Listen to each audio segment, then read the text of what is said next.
Il y a un éléphant dans le jardin. On termine l'émission avec Lionel Chenaille. Bonjour Lionel. Bonjour. Vous êtes venu avec un premier roman, un auteur qui écrit son premier livre. Ouais, donc un premier roman paru en 2013, c'est une nouveauté. Ça s'appelle Rideau, point d'exclamation. L'auteur c'est Ludovic Zekian, c'est paru aux éditions Phébus. Et donc je vais vous lire le tout début du roman en fait. On vous écoute.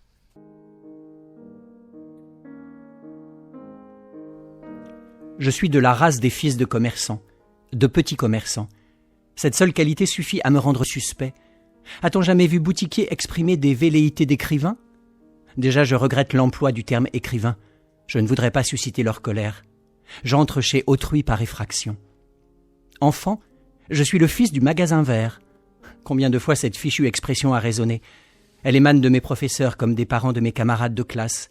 Je souris et prends bien garde de maintenir mes lèvres closes, de n'en laisser échapper aucun son. Ne pas répondre. Surtout ne pas répondre.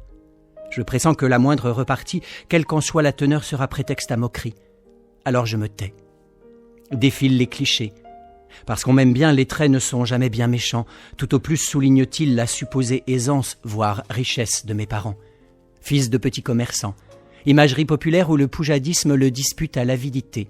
Le fonctionnaire est Jean Foutre, nanti, gréviste impénitent, les trois réunis. Le petit commerçant poujadiste, batte plafond et prête ses sous. Mes parents tiennent alors un magasin de prêt-à-porter à l'angle des rues de la République et de Stalingrad à Bourgoin-Jallieu, Isère. Tenir un magasin. L'expression dit tout.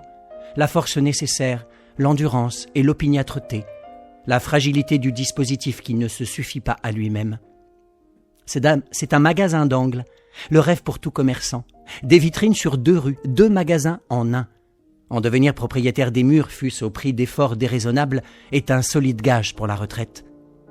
Dans ce magasin des années 70 peint en vert psychédélique et dont la liaison à ma personne est immédiate dès l'école maternelle, mes parents vendent des habits pour hommes et pour femmes. La marchandise de bonne facture et d'un classicisme de bonne aloi ne verse jamais dans les excès de mode fugace. L'époque pourtant y est sujette. Du prêt-à-porter au prêt-à-jeter. La décennie 80 souffle un air nouveau de modernité éphémère, ostentatoire et friqué, exporté depuis les pays anglo-saxons.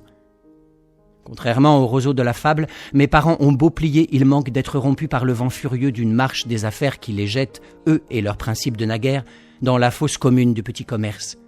L'heure des chaînes, des concepts et des marques bat son plein. En 1987, après avoir épuisé la litanie des plaintes sur la baisse continue du chiffre d'affaires, mes parents ferment avant qu'il ne soit trop tard.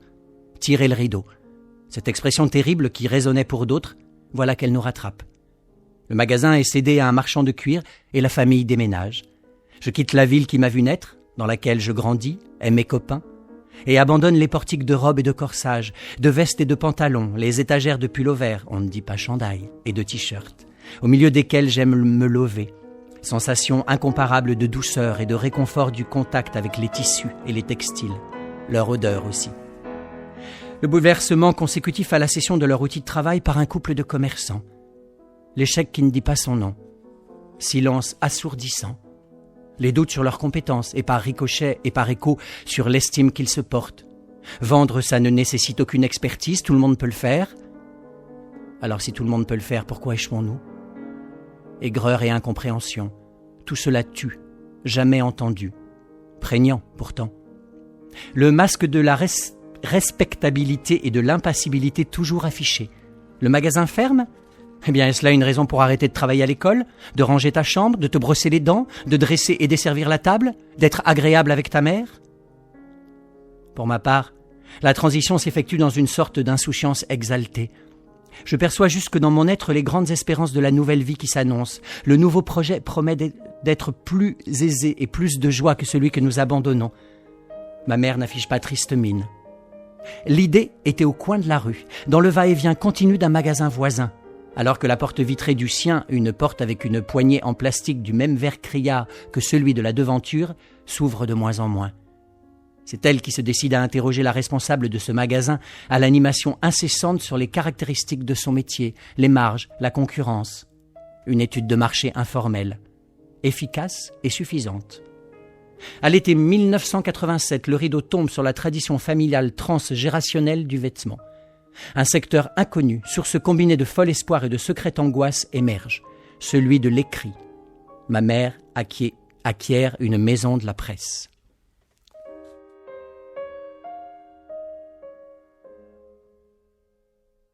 À la prochaine. À plus. À la prochaine. À plus. À la prochaine. Rideau de Ludovic Zekian, paru aux éditions Phébus en cette année 2013. Merci Lionel, à mercredi.